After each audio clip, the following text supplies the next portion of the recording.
একজন যুবতী মেয়ে বারবার বাথরুমে যাচ্ছে। গৃহকর্মী একজন সৌদিয়ান মহিলা ক্যান্সার রোগী। উনি তার সেবার জন্য এই মেয়েকে এনেছে ইন্দোনেশিয়া থেকে।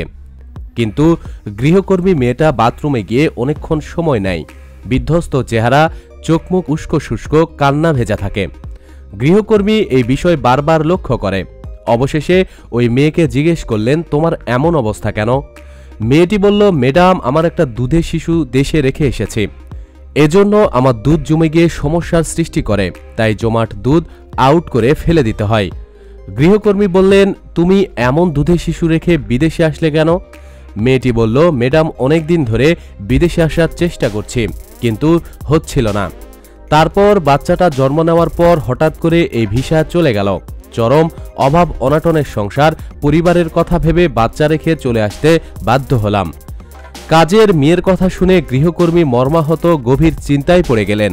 তারপর কাজের মেয়েকে কিছু না বলে 2 বছরের হিসাব ধরে টিকিট করে গৃহকর্মীকে বললেন, তুমি দেশে চলে যাও, এই তোমার 2 বছরের পুরো বেতন এবং টিকিট। বাচ্চার 2 বছর পূর্ণ হলে আবার চলে এসো। মেয়েটি দেশে চলে গেল।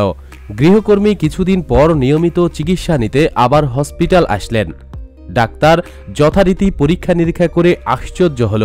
বললেন, শেখা, আপনার তো ক্যান্সার সম্পূর্ণরূপে নির্মূল হয়ে গেছে। এ কথা শুনে মহিলাও বাকরুদ্ধ, বিশ্বাস করতে পারেনি। কারণ অনেকদিন ধরে চিকিৎসা চললেও কোনো উন্নতি তো দূরে থাক, অবনতি হচ্ছিল।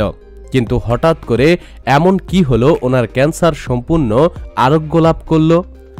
মহিলা নিশ্চিন্ত ধরে নিয়েছে ওই কাজের মেয়েকে সম্পূর্ণ বেতন দিয়ে দুধের বাচ্চাটার কাছে পাঠিয়ে দেওয়াতে আল্লাহ তাআলা এই প্রতিদান দিয়েছেন। দান সদকা করার কারণে বালা মুসিবত দূর হয়, জলজ্যান্ত প্রমাণ।